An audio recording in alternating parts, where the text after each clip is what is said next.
Ahí estamos, bueno. Bueno, en el seminario de este martes tenemos la charla que va a llevar adelante Santiago Mosca, ingeniero de la casa, para quienes no lo conocen, ingeniero mecánico. Está realizando su doctorado también, tanto en el GMG como en el IFLISIP, a través de su director y codirector que tiene un lugar de trabajo allí, y hoy nos va a hablar un poquito de cálculo científico y CAE con Raspberry Pi, algo que para mí es nuevo, así que me interesaría mucho escuchar, así que te cedo la palabra, Santi. Bien, muchas gracias. Eh, bueno, quizás el título es un poco altisonante, cálculo científico y ingeniería asistida por computadora con Raspberry Pi. La verdad es que es mucho más modesto lo que pasó de lo que tiene título. Pero bueno, me parecía un tema interesante porque eh, cuando estaba pensando temas para el seminario, yo cuando empecé el doctorado, digamos, hago simulaciones por dinámica molecular y es para estudiar el flujo en medios porosos. Entonces, es una escala de fluido distinta a la que normalmente vemos en la carrera de ingeniería. Quería que era una charla interesante, esa cómo pasar del continuo al modelado discreto, cómo cambiaban ciertas suposiciones, pero eh, esta charla es sobre el otro costado, digamos, porque más allá de la cuestión teórica, de cómo se piensan los temas, está la parte eh, de los fierros, por así decirlo, que es cómo se simula eso, o en qué se simula eso. Entonces, el año pasado, digamos, atendiendo a las cuestiones inflacionarias argentinas, teniendo algo de plata ahorrada, eh, armé una máquina para simular, dado que los recursos que usamos normalmente, que son, por ejemplo, el clúster de cómputo que está en GMG o el clúster de IFLISIP, son compartidos y yo tenía ganas de probar varias cosas, tenía ganas de que, digamos, de invertir la plata en algo que me sirviera para el doctorado que recién empezaba, así que armé una workstation, una computadora de escritorio.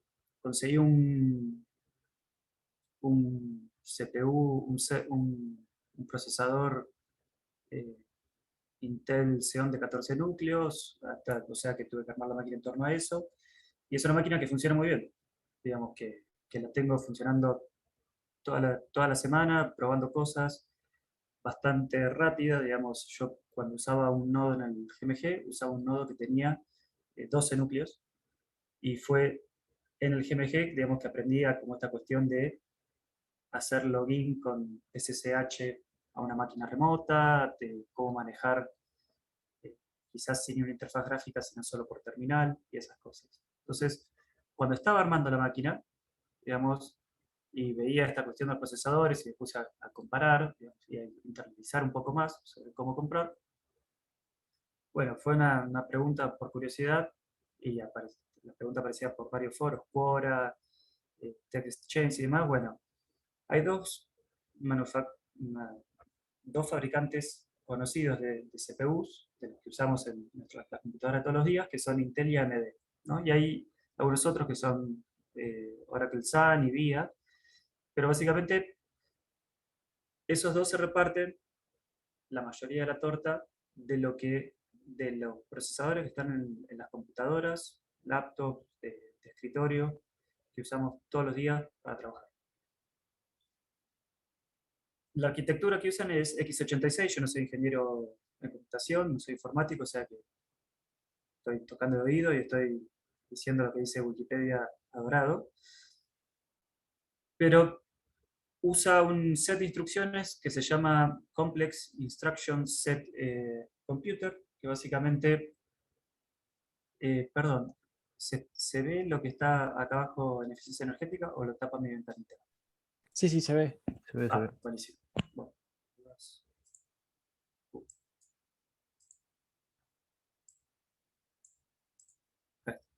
bueno, Entonces, digamos, x86, que es la arquitectura propietaria de Intel, pero que lo desarrollan con licencia los otros, es esto de instrucciones complejas, mientras que hay otro tipo de procesadores que son propiedad de ARM, la licencia, pero lo fabrican varios, entre ellos Qualcomm, Broadcom, Apple, Samsung, Nvidia, que es un set de instrucciones reducido.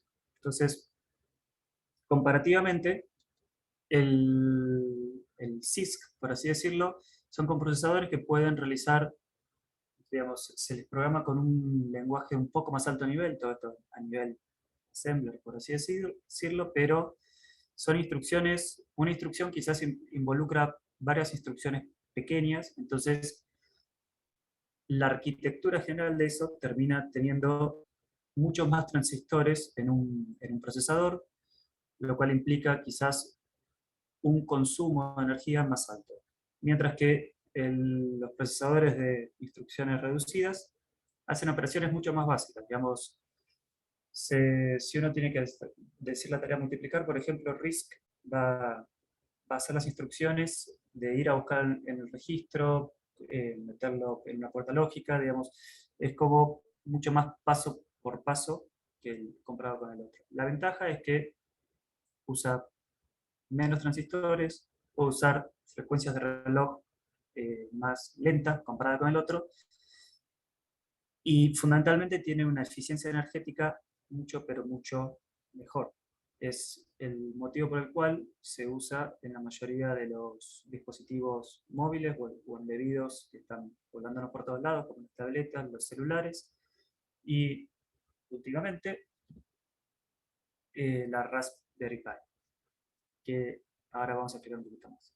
Entonces, en esta cuestión de armar una computadora en casa y para realizar cálculos de alto desempeño y ver qué pasaba, también estaba la parte de, bueno, ¿qué va a pasar cuando toque un simular en un clúster? ¿No? Porque como lo veníamos manejando en el GMG, cada uno sabía en qué nodo tenía, somos pocos usuarios, y lo charlábamos, digamos, cara a cara, che, tengo que mandar esto, cuando terminás, y nos íbamos turnando así, tanto con el espacio de almacenamiento como con la, con la disponibilidad de nodos o procesadores para simular.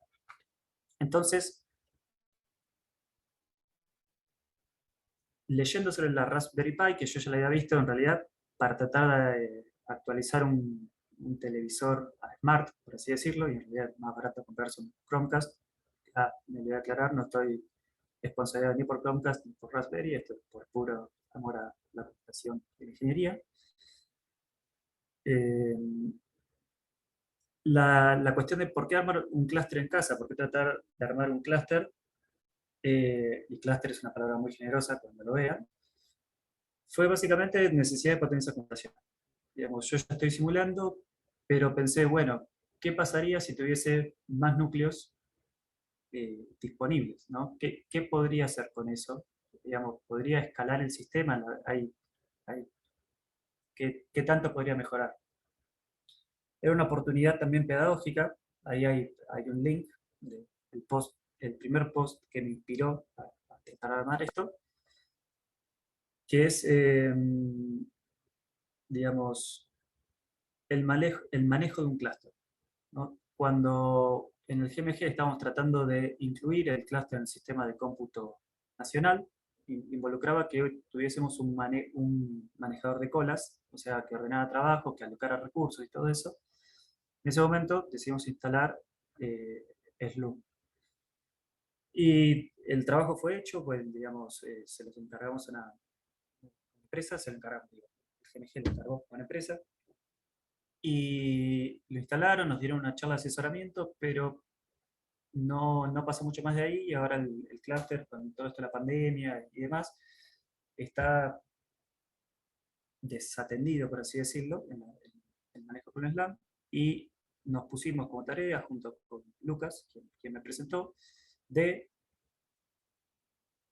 reinstalar Slum, o mejor dicho, reconfigurar Slum para poder incorporar nodos que están disponibles al clúster del GMG, para poder mantenerlo nosotros, no tener que hacer un outsourcing. Y bueno, eso. Entonces, tener un clúster en casa, aunque sea un Raspberry Pi, era una posibilidad de practicar, digamos, de practicar y sin romper nada. Y no solo practicar de configurar, también practicar de mandar trabajos, de configurar cómo hay que mandar un trabajo, qué recursos pedir, digamos, porque uno puede pedir nodos exclusivos, nodos con GPU, nodos con núcleos con tanta memoria disponible, digamos.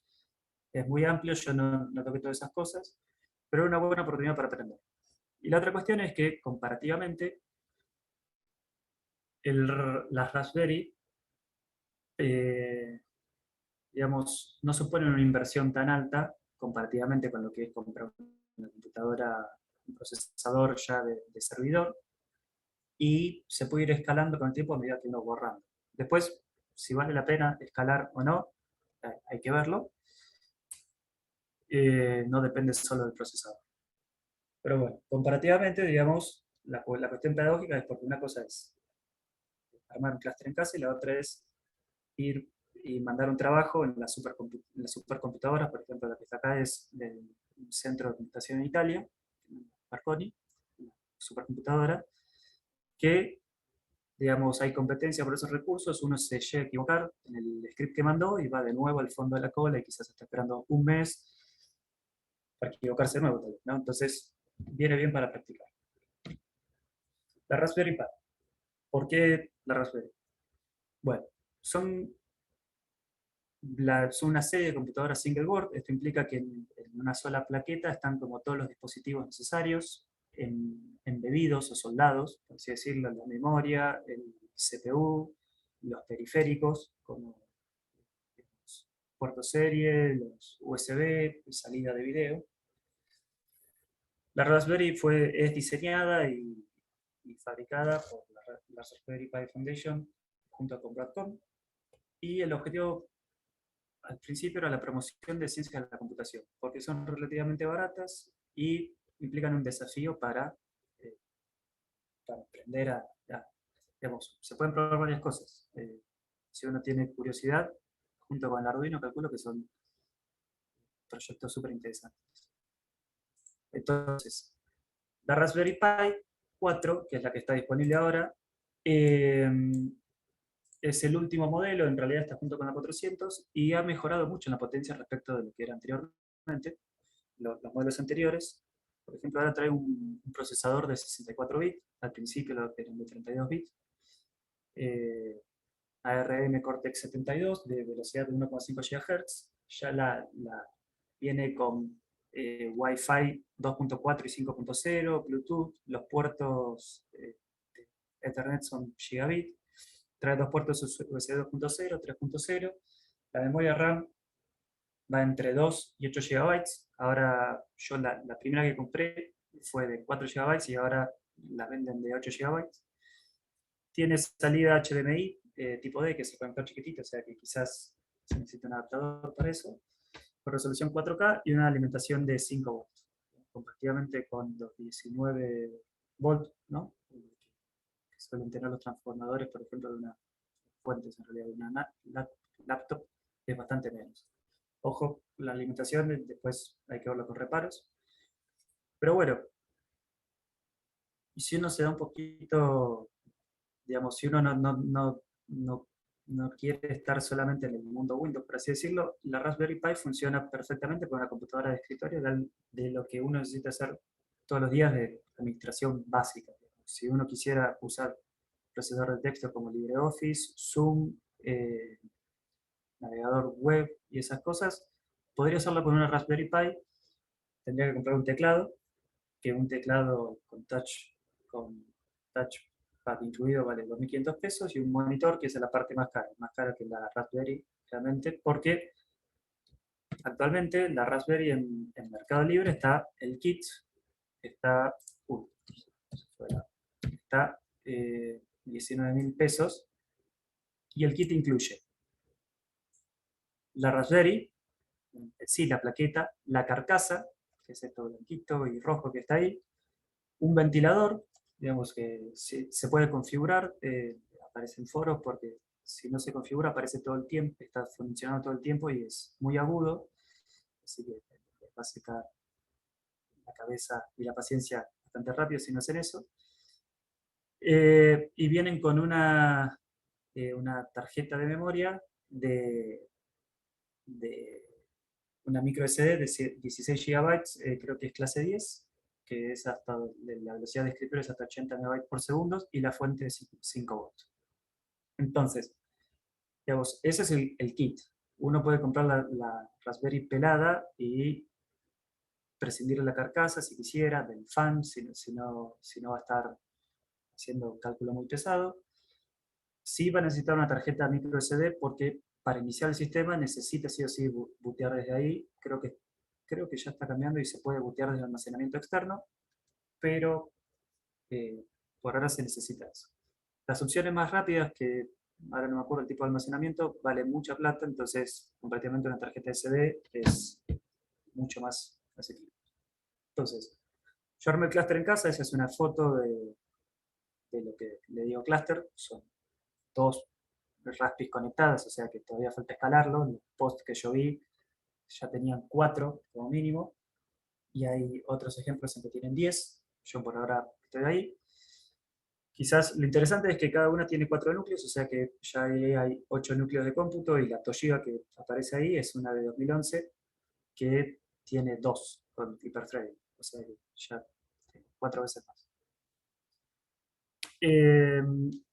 El hardware que necesité para armar el clúster fueron los 2 kits, un router gigabit que ya tenía, digamos, y que tenía con bocas disponibles para conectarle el cable Ethernet. Cuando empezó la cuarentena el año pasado, mi Toshiba, la laptop, estaba andando, revivió, básicamente revivió 3 veces. Una vez cuando le pasé de Windows a Linux. La segunda cuando le cambié el disco duro de disco de giro a un disco de estado sólido. Y la tercera cuando le compré una fuente nueva porque se crasheaba cada vez que le mandaba mucha memoria. Entonces, ese disco que salió lo reciclé, compré un case, un estuche ADATA, y entonces ahora funciona como disco de almacenamiento externo. Entonces, ese disco reciclado junto con el estuche sirve como el almacenamiento compartido del clúster, y después unos cables categoría 5E como mínimo. En realidad por la distancia corta que hay no es tan importante, pero es bueno buscar una calidad mínima de cables para no degradar la velocidad de intercambio. Esta es una vista del clúster que lo volví a armar ahora para probar unas cosas para este seminario. Eh, eh, como ven, está el router ahí atrás. Uno de esos Raspis funciona dentro del clúster SLAM como nodo master, el otro como worker, pero el master también es worker hasta que tenga más nodos de cómputo.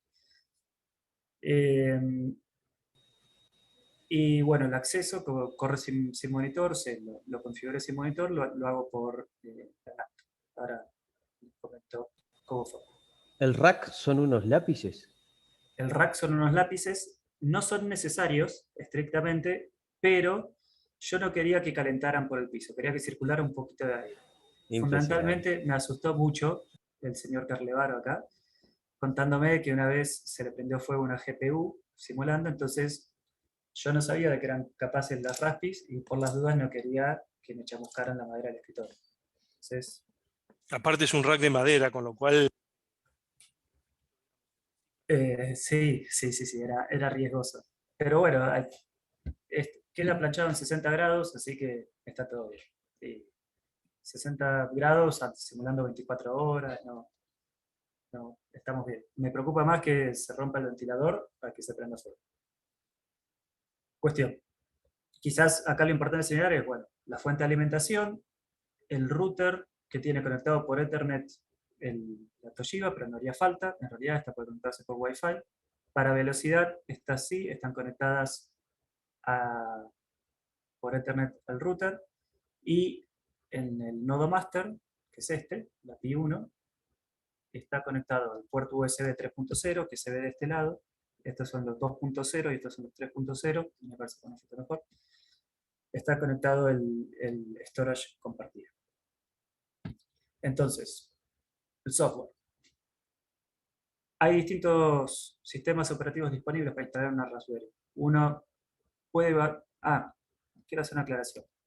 Uno de los posts de inspiración que yo vi, en realidad usaba una plaqueta, una single board, que es marca Odroid, que son en teoría más potentes que estas, y eran más potentes, que son manufacturadas en Corea, pero les vi dos contras. Una fundamentalmente es que el importador en Argentina no parecía tener muchas ganas de quedarse mucho tiempo, y en este momento, digamos, es importante más bien poder tener algún tipo de soporte o poder escalarlo con máquinas parecidas. Y lo otro es que la comunidad activa de Raspberry es mucho más grande. Hay como, si uno está empezando en este mundo, hay soluciones mucho más amigables o consejos mucho más bajados a tierra para las Raspberry que para Android. Entonces, pasos para comenzar. Se baja de Raspberry Pi.org, bajan el software Raspberry Pi Imager, vamos, lo instalan en Windows, en Linux, en donde quieran, y ahí tienen opciones de sistema. Acá lo pueden elegir. Ni siquiera hace falta que los descarguen porque el programa se encarga de ir a buscar las fuentes en internet e incluso las cachea. Entonces, uno elige el sistema operativo, después el storage, y generalmente elige la tarjeta. Si uno tiene un pendrive y una SD, tiene preferencia a elegir un USB, un flash drive, tiende a elegir la SD. Entonces, uno puede elegir distintos sistemas. La Raspberry, el sistema original es de 32 bits, y también ahora tiene soporte para 64 bits. A mí me parecía interesante instalar soporte para 64 bits, y el Raspberry Pi OS todavía está en 32 bits, no lo han portado. Entonces, yo instalé la opción que viene disponible en el Raspberry Pi Imager. Uno puede bajar una imagen de Debian si quisiera apostar a una supuesta más estabilidad, pero el Ubuntu Server es muy estable. Entonces uno puede instalar directamente un Ubuntu para servidor, que viene headless, digamos, viene sin interfaz de escritorio. Uno puede instalarla, puede ser una ligera, pero la verdad es que considerando que tiene 16 GB y eso, y para no consumir mucho la memoria RAM, que igual es bastante abundante, dejarlo headless está bien. Uno puede entrar por Santiago, SSH. Sí. ¿por qué elegiste Ubuntu y no Debian? Elegí Ubuntu porque con Debian tenía algunos problemas para que me reconociera algunos puertos. Fue eso. Entonces, Ubuntu sé que estaba como mucho más testeado, y la comunidad en general está como más activa con Ubuntu Server que con Debian Server, por así decirlo. Pero se podría instalar. De hecho, lo instalé, me arrepentí, lo saqué y instalé Ubuntu Server. Y lo probé una semana, no me convenció, y digamos, no me convenció. Estaba mucho tiempo buscando consejos, información, y quería resolverlo más rápido, por así decirlo. Entonces, instalé Ubuntu Server en cada uno de las SDs y instalé algunos paquetes adicionales. Quizás vale la pena decir que ya viene con cosas de manejo de server básicas como Tmux, como Vim, y instalé algunas cosas adicionales como Xclip, que sirve para, digamos, copiar a la papelera. Hace falta conectarse con un servidor de imagen, que se llama servidor X en Linux. Y el M-Sensor para monitorear la temperatura, digamos, el resultado de prender a fuego, como dije. Paquetes para el manejo del clúster, que dentro de eso está Slum, NTP-Date y paquetes para el servidor, para el almacenamiento de NFS, que ahora vamos a verlo. Y después paquetes para soportar la instalación o compilación del software del cálculo científico o de ingeniería. Bueno. Una aclaración sobre Xclip. Digamos, uno puede entrar por SSH a esto desde Linux o desde el PowerShell de Windows, pero Xclip solo funciona con el servidor X, como decía. Entonces, si lo hacen desde Windows, creo que tienen que instalar un servidor especial, que nunca lo probé, pero no les va a andar si quieren hacer eso de copiar a la papelera. Desde Ubuntu funciona. Entonces, arquitectura de la red. ¿Cómo está construido? El router funciona como asigna las direcciones y fundamentalmente, yo, para que no estén rebotando, tengo reservadas varias, pero quizás es importante señalar que están reservadas, digamos, uno identifica la MAC, la identificación física de la interfaz de red de la máquina, y le reserva una dirección. Entonces hay una dirección, son consecutivas las del P01, que es el master, y P02, que es el worker, y la laptop no es consecutiva, pero tiene dirección fija.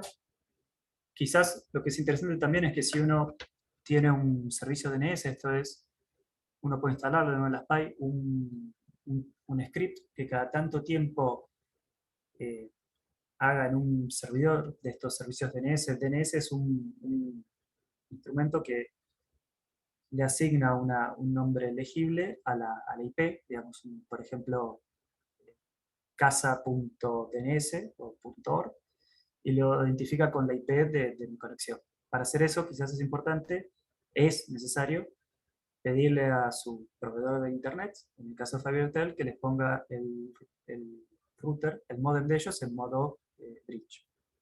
Pero con eso me puedo conectar desde afuera. Me puedo conectar con el celular, me puedo conectar cuando estoy trabajando en el instituto.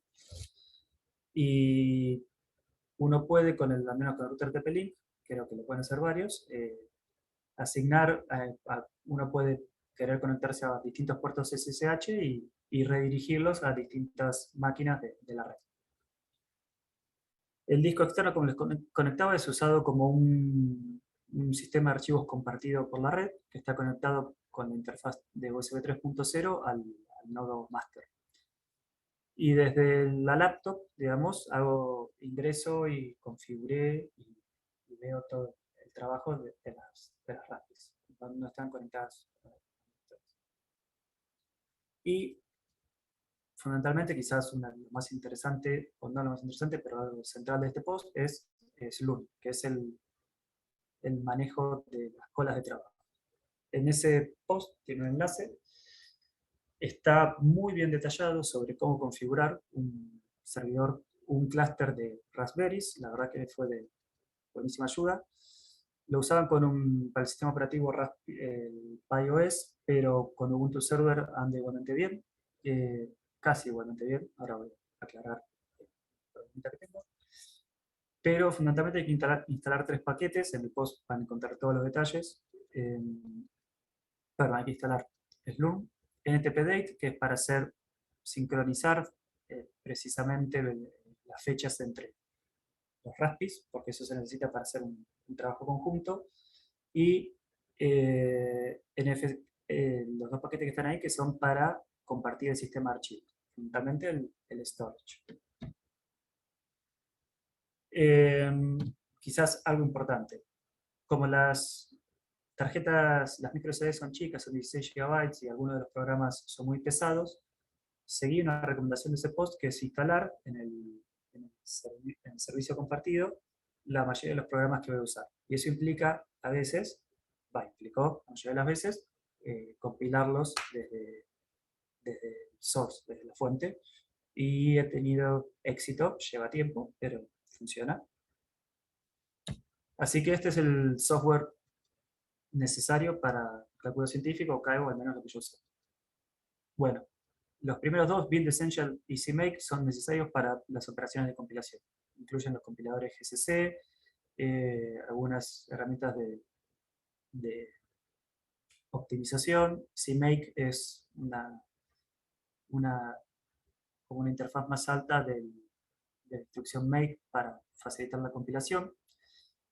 Las librerías OpenMPI y MPitch son 2 implementaciones de un protocolo de MPI, Messaging Parsing Interface, que es para intercambiar información entre procesadores en distintas máquinas. Y las librerías que están abajo son librerías que necesitan específicamente para algunos de los software. libnetcdf es para guardar archivos en un formato netcdf. libfftw3 es para hacer unas operaciones de cálculo de transformadas. Así que, bueno, esos son los necesarios. Y estos son el software que instalé con éxito, digamos, que funcionó. LAMPS lo instalé tanto desde source, digamos de apt install LAMPS, y también lo compilé. De hecho, lo usé compilado porque tengo varias opciones, como por ejemplo el user OMP, que es un paquete de aceleración que no viene por efecto de instalación desde el repositorio de Ubuntu. OpenFOAM, que también se puede instalar con apt y también se puede compilar. Lo mismo, algunas opciones de compilación son más aptas, pero acá fundamentalmente lo compilé porque de apt ocupa mucho espacio en las micro SD y no quería llenarlo tanto. Digamos, ocupa 3 GB de los 16. Así que si bien la imagen del Ubuntu Server es chica, es menos de 1 GB, ya es saturarlo. Gmesh, que Gmesh también está disponible desde apt, ese no lo compilé. Y Anaconda 3, que tiene un script de instalación para arquitectura ARM, que es Arch64. O sea que digamos, la plataforma ya está bastante extendida porque algunas empresas importantes, por ejemplo Amazon, brinda ya cálculo en la nube, y era algo que yo quería probar, con plataforma ARM, fundamentalmente porque es mucho más eficiente en términos energéticos que los procesadores x86. Entonces, está empezando a ser utilizado y es quizás el mayor drive, no sé cómo decirlo, empuje para adoptarlo en cálculo científico de alto desempeño, por así decirlo. Entonces, la configuración del SLAM. Uno tiene que asignarle los hostname al master y al worker. Slum normalmente pide que tengan una numeración sencilla de seguir, digamos, no se puede poner cualquier nombre, sino que, por ejemplo, se lo puede llamar nodo 01, nodo 02, nodo 03.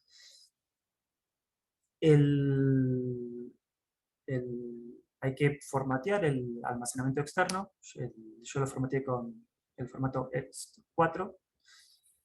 Hay que configurar los permisos, digamos, que puedan leer, escribir y ejecutar ambos nodos, o todos los nodos que tengan. Digamos, son permisos muy relajados, pero es un clúster casero, no es que van a estar entrando alguien que yo pensé que vaya a ser malicioso, y si lo es un mal amigo, porque el clúster lo rompió. Hay que exportar la configuración del NFS a los nodos y hay que setear el montaje automático. El montaje automático, que se logra editando un archivo, está en el link de la presentación, funciona bien para el nodo master, pero el nodo worker no lo puede montar automáticamente. Y yo pienso que es por un problema de operaciones en el encendido. Digamos que cuando se enciende e intenta montarlo, no lo encuentra en la red y desiste y no lo vuelve a hacer. Y hay comandos para retrasar eso, pero los he probado sin éxito por ahora, o sea que tengo que seguir intentándolo, pero como no es un clúster de producción, no me preocupa mucho. La configuración básica de Slum, siguiendo este post, ya viene con archivos de ejemplo, la cual lo facilita mucho porque tiene 1.000.000 de opciones, se usan, es una herramienta súper potente y súper potente y súper compleja, pero fundamentalmente lo que uno tiene que editar para sacar su clúster andando es identificar cada nodo con la IP fija que uno reservó, la administración de recursos, digamos, cómo se van a seleccionar los recursos, si es por disponibilidad de nodos, si es por peso de tareas. Uno tiene distintos parámetros para elegir ahí.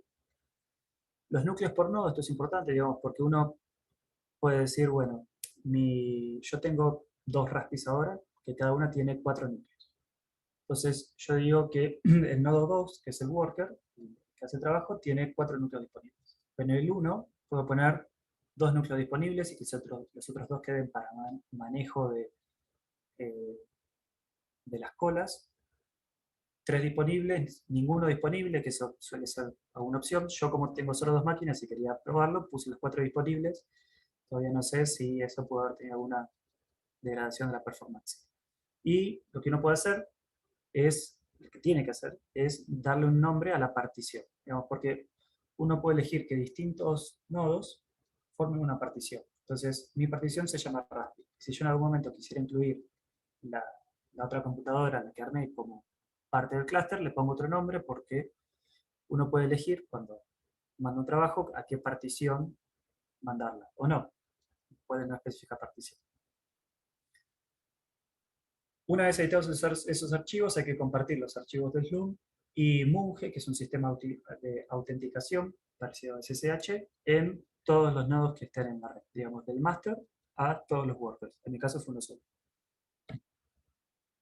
Entonces, con el software que probé, digamos, que dije a ver cómo funciona, fue LAMPS, porque es lo que vengo trabajando en el doctorado. Entonces, el sistema es básicamente una simulación, estamos simulando agua, metanol y mezclas, con un flujo a través de un nanotubo de carbono. Y hay distintos modelos. El modelado del metanol es con un modelado de las fuerzas de la interacción entre los átomos que componen las moléculas, modelo PLS del 2016. Y este sistema ya lo conozco, ya sé más o menos lo que tiene que dar, puedo comparar si está dando bien o mal. En realidad esa es una discusión, pero todavía estamos viendo si está dando bien o mal, pero sé al menos lo que esperar de otra máquina. Entonces, probé con un sistema que era relativamente pequeño, que ya lo tengo en una arquitectura x86. Entonces, lo importante acá es que el delta t, el paso entre segundos de simulación, es de 2 femtosegundos, simulo 5000 pasos en total, que quizás es un número chico, pero era para poder hacer varias pruebas.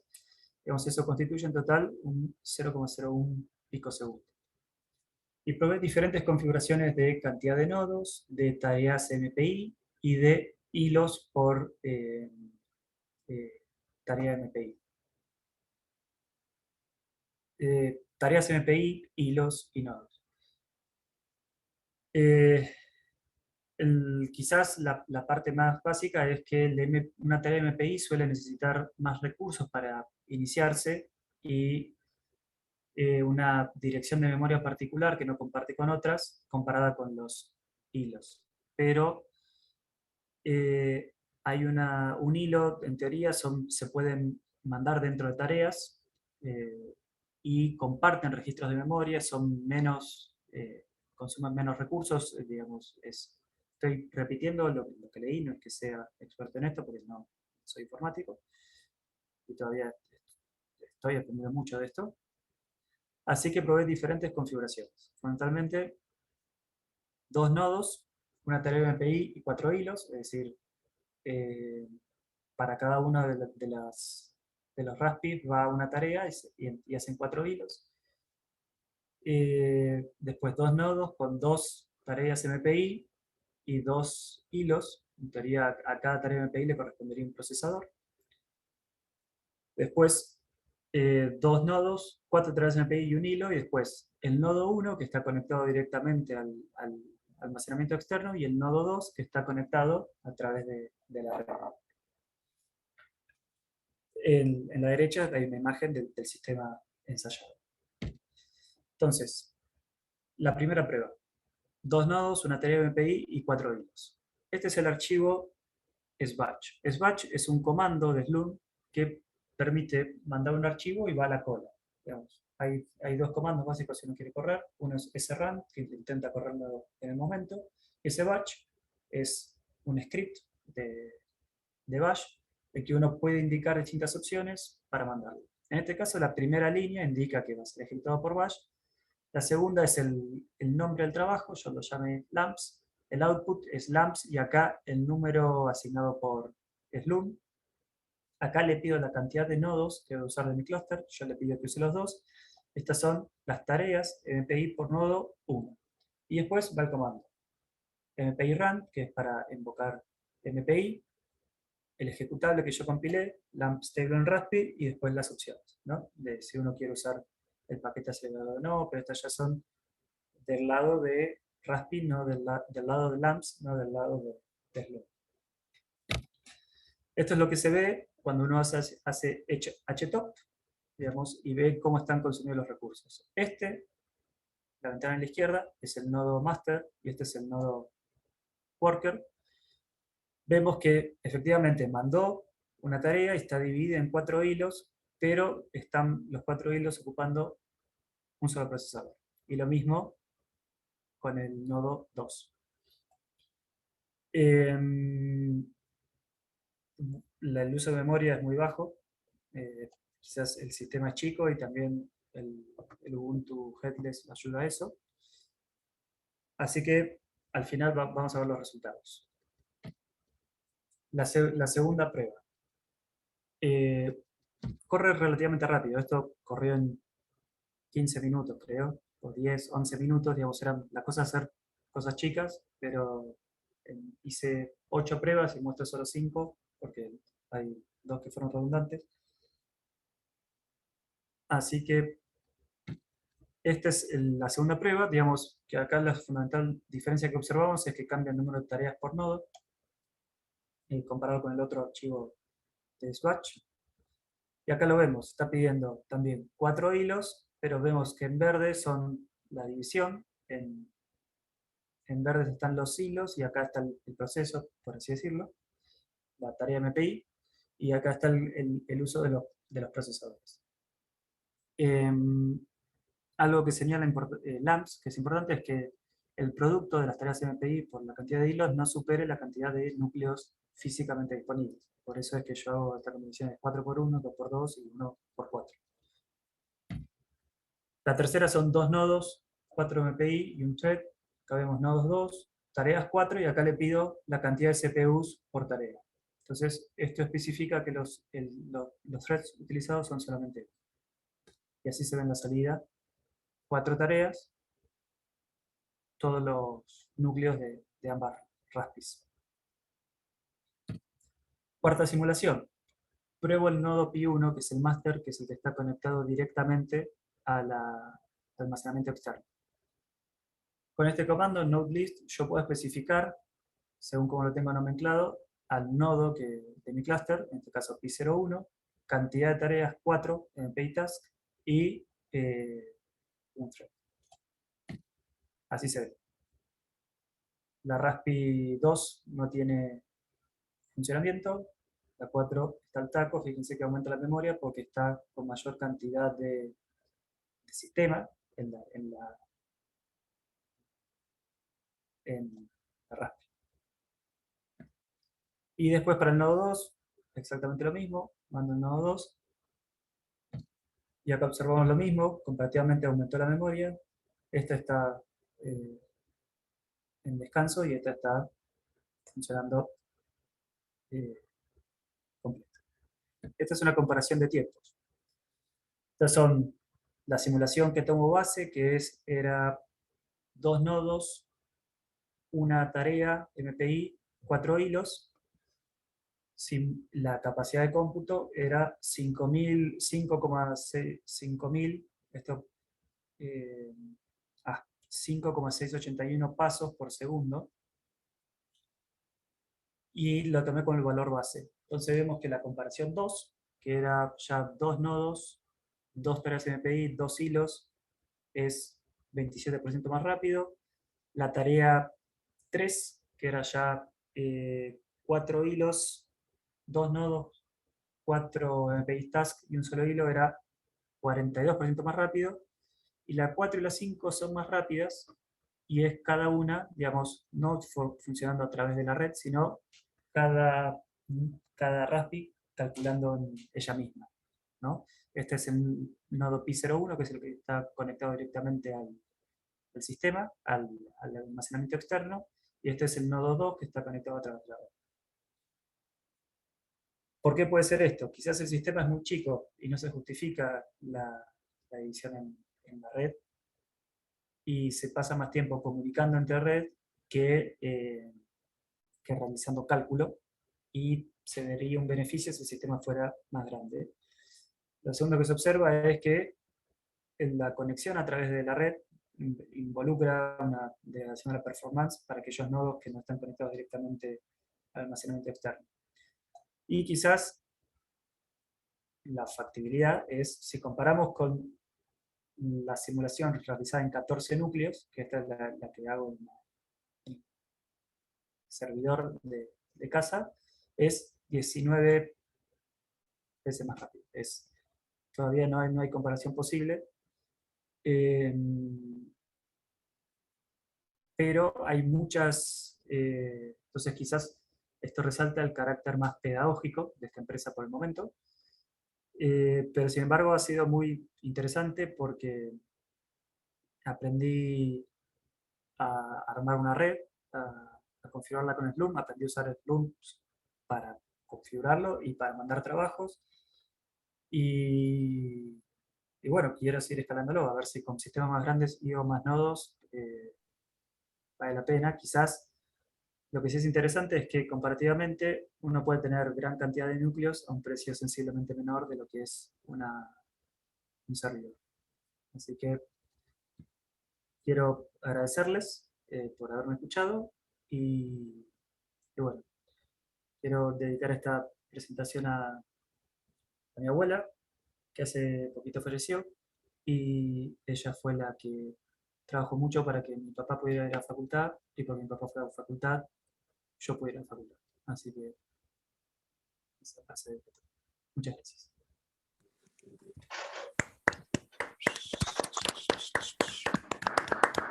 Muy bueno, Santi.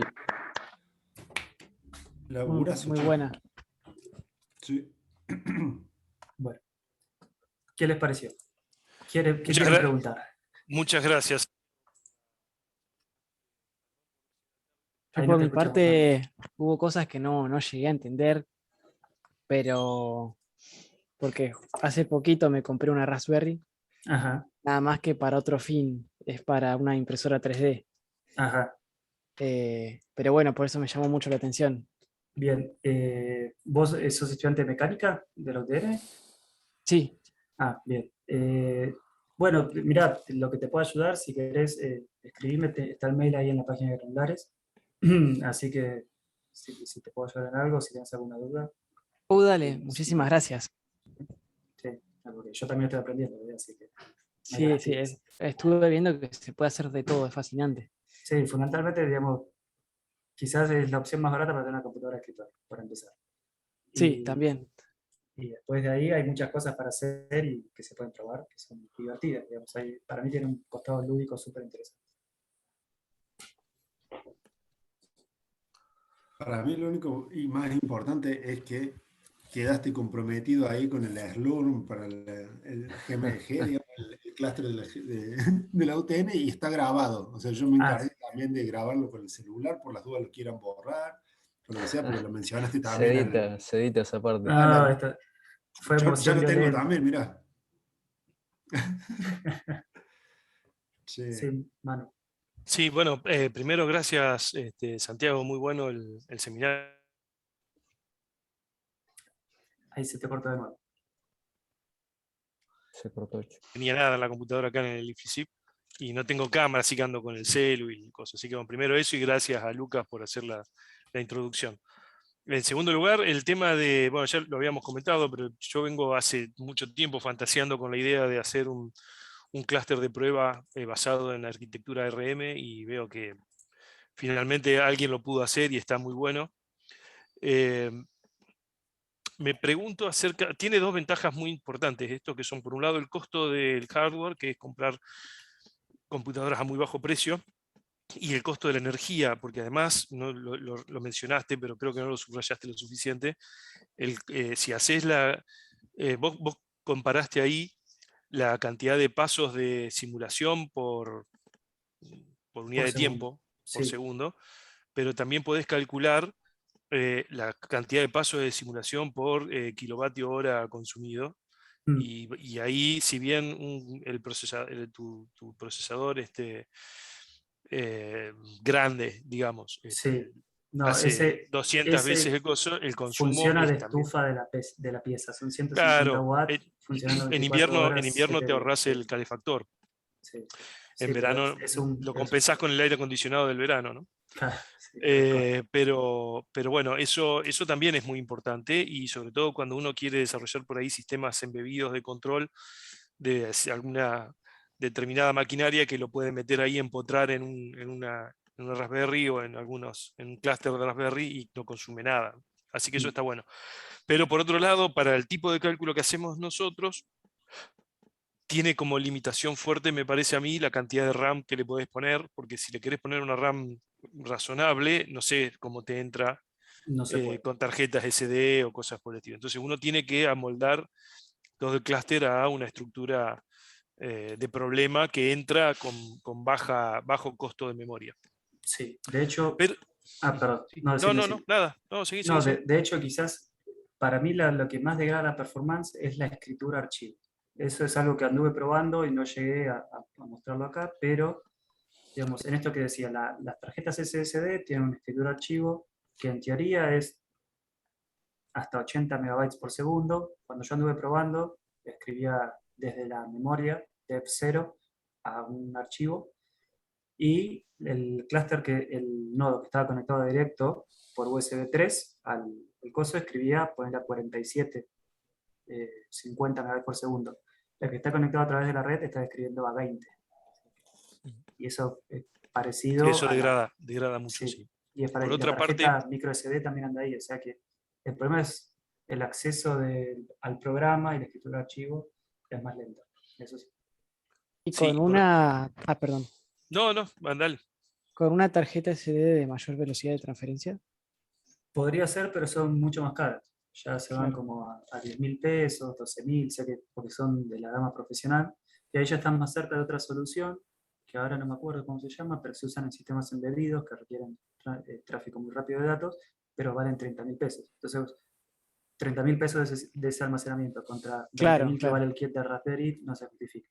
No escapa de la órbita jovista o pedagógica de propósito.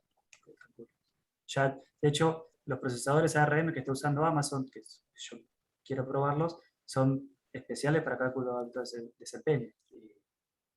Y, bueno, hay que ver eso. Pero son soluciones. Quizás lo que hay a diferencia del mundo x86 es que, como hay varios fabricantes, cada uno está fabricando a medida lo que necesita para cada cliente. Y hay muchas opciones disponibles. Entonces, Raspberry es como una opción de un propósito de promoción de enseñanza que se volvió jovista y da lugar a proyectos interesantes, pero no llega todavía, y no creo que llegue, para hacer HCC.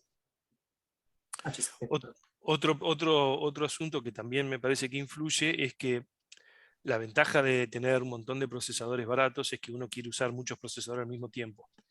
Pero para dividir un problema con muchos procesadores al mismo tiempo, tenés que tener una conexión de internet, o de red, mejor dicho, muy grande. Vos comentaste que tenés placas gigabit Sí, y bueno, sí, en el router y los puertos de la Raspberry. Quizás los claro, cables podría mejorarlos un poco, o como el router tiene mucho tráfico también, digamos, porque es el router de la casa, quizás con un switch dedicado eso podría llegar a mejorar. claro, probablemente ahí haya un efecto. Sí. Así que a mí me parece que lo interesante y lo que uno puede aprender desde el punto de vista operacional de la charla que contaste vos es que la solución está, es decir, implementar un clúster de cálculo de bajo costo es posible y todas las herramientas están hechas para eso. Y creo que vale la pena, además del propósito pedagógico, vale la pena para problemas que entren específicamente ahí, porque si después vos tenés un clúster de procesadores Intel Xeon para resolver problemas chiquitos, también es un despropósito. Entonces, si uno tiene problemas que los puede acotar dentro de esa arquitectura, es la solución óptima. El asunto es encontrar esos problemas. Sí. Sistema de esa escala, entonces quizás uno puede mandar y tener todo más o menos al mismo tiempo. Sistemas grandes donde clústeres ¿Y grandes. has visto, Santiago, aplicaciones de redes neuronales distribuidas en procesadores ARM así? Digo porque Sí, Ahí nosotros entra el mío, hacemos... Manu. Sí, bueno, ya ahí viene la... Claro, Giancarlo Está viene el próximo. spoileando, está No A spoileando. eso podemos le no quería añadir. acá hay quintitas, evidentemente, no se puede pisar uno con otro. yo no pensaría nada. Retiro la pregunta No, y quizás esperamos entonces a lo que Giancarlo es que nos... interesante de eso es que Anaconda se puede instalar y lo puedes instalar en el servidor común, digamos, en el almacenamiento común, porque ocupa espacio, es bastante grande, creo que son 6 GB o 7 GB de instalación, pero ya viene con todo eso que necesitas. Viene con NumPy, SciPy, scikit-learn, todas esas cosas. Entonces, a partir de ahí, crear tu propio Conda Environment, por así decirlo, para cada proyecto, es igual que en cualquier otra cosa, que en otra Yo arquitectura. me llevo muy mal con Conda y esas cosas, preferiría evitarlas. Me parece que no sirven, pero bueno, viene todo empaquetado. Para eso seguro Sí, que si uno lo hace ahí por su cuenta, ahorra mucho espacio y anda muy bien. sí, Ahí Juan eso sí. quiere consultar algo. Sí, Juan. Hola Juan, Sí, ¿cómo les va? ¿Bien? ¿qué tal? ¿Todo Gusto en bien? verte. Bien, bien. Bueno, gracias igualmente. Muy interesante la charla y sobre todo uno que tiene unos cuantos años ya y no va al ritmo de la tecnología y los desarrollos y tantas cosas que hay hoy en día, viene bien una charla así tan directa, tan franca, como para colocarse y entender un poquito. No tampoco detectar detalles, pero bueno, uno se ayorna. Y me surge la siguiente duda, ¿no? A ver cómo lo ven ustedes que están tan empapados en esto. Hace un año, 2, 3 años se está hablando mucho del Arduino para automatizar maquinarias, procesos industriales, desarrollo, proyectos. Y también venía escuchando de esta tecnología Raspberry. ¿Qué diferencia hay o qué aptitud tiene esta tecnología para insertarla como controlador de algún automatismo, alguna máquina, algún desarrollo? ¿O estoy totalmente equivocado y esto es solamente para lo que están haciendo ustedes? Estás haciendo una pregunta peligrosa, Juan, porque ese es de nuevo el territorio de Giancarlo, que va a dar un seminario pronto y acá parece que hay Listo, la alguna guardo en el pica. cajón y No, la no, saco la semana que viene. yo voy a decir mi opinión y queda Y para si no, Giancarlo. que No, digo mi opinión y Dale, queda para dale. Giancarlo. Quizás la principal diferencia y ventaja de Arduino es que la arquitectura es open source, digamos, no es propietaria. Entonces, a partir de eso, uno puede estudiarla y hacer variaciones si quisiera. Que Raspberry no, es una arquitectura cerrada, pero que se distribuye de forma libre. Ah. Arduino, yo no lo usé, Giancarlo lo usó muchísimo, de hecho muchas cosas del GMG se han automatizado con Arduino, de sensores de movimiento, para controlar la inclinación de planos, sé que habían hecho eso, y se usa para muchas otras cosas de robótica, pero Arduino se usa más para sensores y Raspberry se usa más, ahora incluso vienen Raspberries con GPU incluida que tienen más núcleos disponibles, entonces la Raspberry se usaría más para la parte sensorial, De cálculo, de procesamiento de datos. no, la Raspberry para el procesamiento, por ejemplo si uno Por tiene eso, y el Arduino para hacer el sensado. más monitoreo, está bien. Claro. Entendido. No sé la confiabilidad en un ambiente industrial, ¿no? donde quizás es mucho más adverso y sí. Bueno, sí, Para eso está la CIA, claro, sí. la Military Computadora Grade. Industrial Argentina. No, Mira. en Ah, serio, en serio. no sabía. Puede ser. Bueno, Que sí, ese No te desarrollo de creen acá estos. también. no sabía. Bueno, pero Y eso, tanto hablar, creo que respirar. quizás está el tema de la confiabilidad. Si lo pones en un entorno agresivo, pensando en maquinaria agrícola o algo así, no sé cuánto podría durar. Sí, Pero sé, esa, En breve te contamos, mira. Eso está sí, bueno lo de la CIA, la Computadora Industrial Argentina, porque tenía justamente eso, era robusta para ambientes industriales y estaba enfocada justamente a eso. Lo ajá. hicieron gente de la UNLP, de la ingeniería de la UNLP, conocido. Está bastante bueno el proyecto ese. No sé en qué habrá quedado, hace 5 años atrás salió como a la luz y después no sé qué pasó. Pero creo que anda bien. Ah, buenísimo. Sí, también uno Bien. puede pensar en algunas estructuras. No sé, pienso que si vos necesitas una cierta capacidad de cálculo en un ambiente agresivo o adverso o algo así, podés a lo mejor con un Arduino mandar todo, digamos, lo que sea sensado y control a un lugar remoto vía internet y que el lugar remoto calcule y devuelva, digamos. O sea que a lo mejor si Arduino o el sensor se banca al ambiente hostil, por ahí la parte de procesamiento se puede poner remoto. Total, hoy por hoy las facilidades de transmitir cosas vía Wi-Fi o cualquier otra cosa también son espectaculares, digamos, ¿no? O sea que, salvo que uno necesite realmente tener el procesamiento y el control y todo junto en una misma máquina, también eso es una opción. Marcos. Permiso. Sí, yo voy a decir algo, Gracias. pero solo Gracias. para generarle malestar a Giancarlo y que hable él, que es el que sabe de esto. Yo Pero estoy me parece... esperando, hermano. Ahora cuando terminan todos, mando. Bueno, por eso. Nos Pero mata me todo. parece que la principal diferencia es que, digamos, Arduino no tiene CPU, ¿sí? O sea, la Raspberry Pi, esta idea es una computadora. Entonces vos podés hacer esencialmente todo lo que podés hacer con una computadora. El Arduino no, el Arduino es, además de ser 20 veces más barato, ¿sí? Con lo cual te da muchas posibilidades económicas de censar este tipo de cosas, pero es como que vos lo programas y lo pones en algún lado, digamos, para hacer captura de información, pero no es, ¿cómo se llama? No es una computadora como tal, ¿sí? Necesitas de una computadora para darle entrada a los datos y después obtener y analizar por otro lado, ¿sí? Ahora, Giancarlo, indignate y explícanos a todos cómo es la realidad. Bien, bien, vamos por partes. Primero, te quería decir, Mosca, el tema del almacenamiento de la velocidad, Mm. que yo ahora estoy trabajando con Jetson Nano, que es más o menos una competencia, digamos, a la Raspberry. Mm.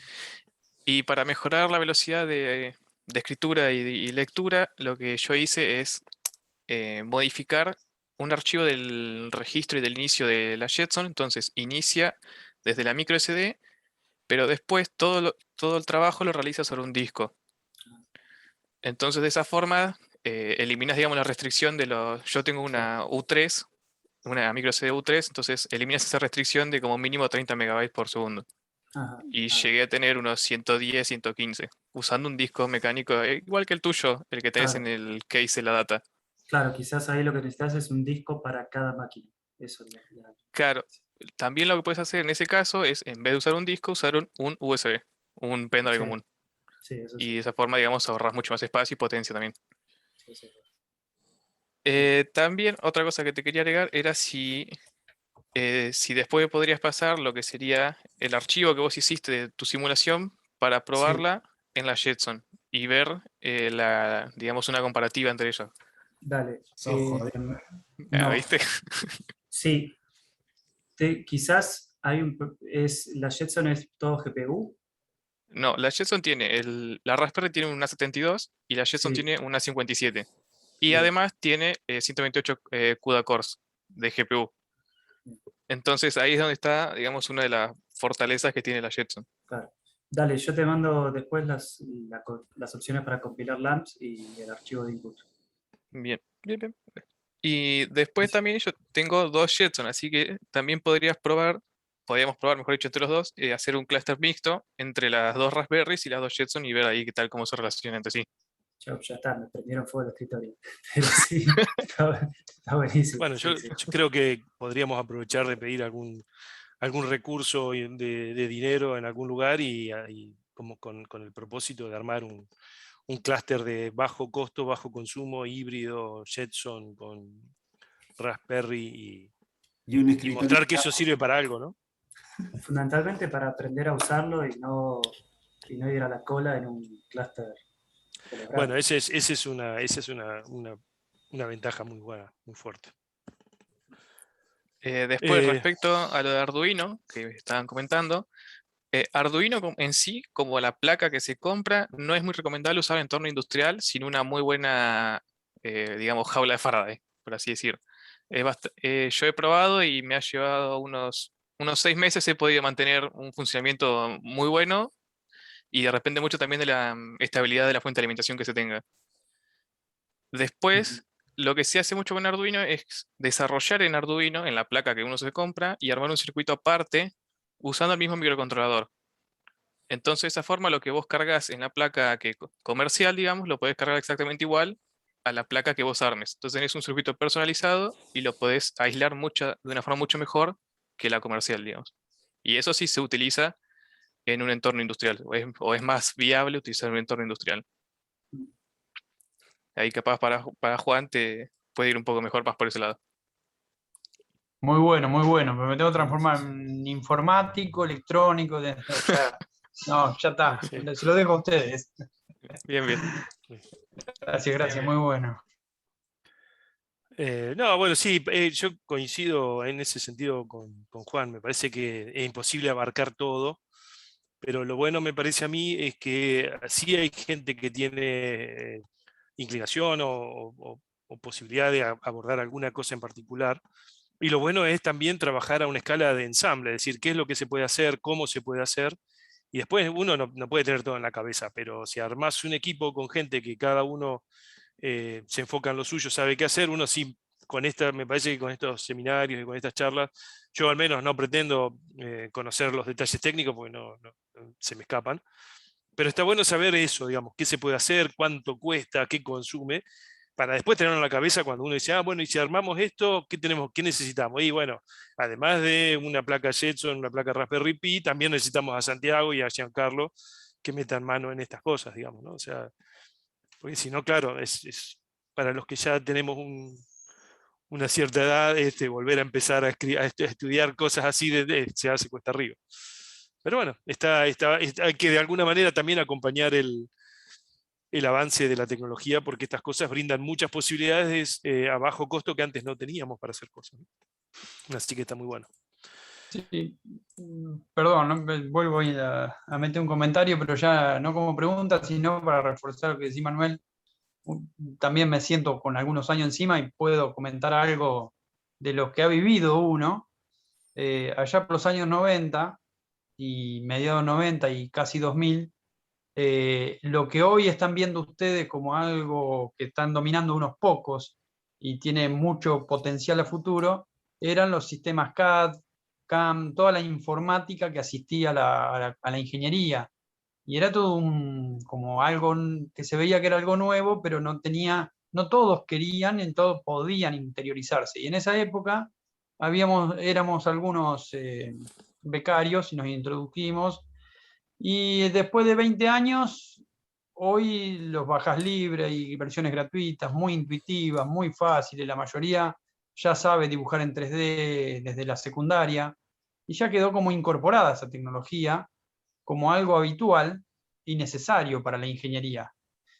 Que si uno quiere interiorizarse, alguno que le guste mucho más que otros, se interioriza, se mete a fondo y lo hace. Bueno, yo por lo menos creo que está pasando lo mismo con esto, y creo que dentro de los próximos años vamos a ver algún circuito electrónico de estas características programado por alguien que sabe del tema, que si es una máquina o un desarrollo industrial, el que sabe del tema es el ingeniero, pero va a estar programando, le va a estar dando órdenes a un circuito electrónico que mejore la máquina o el proceso industrial.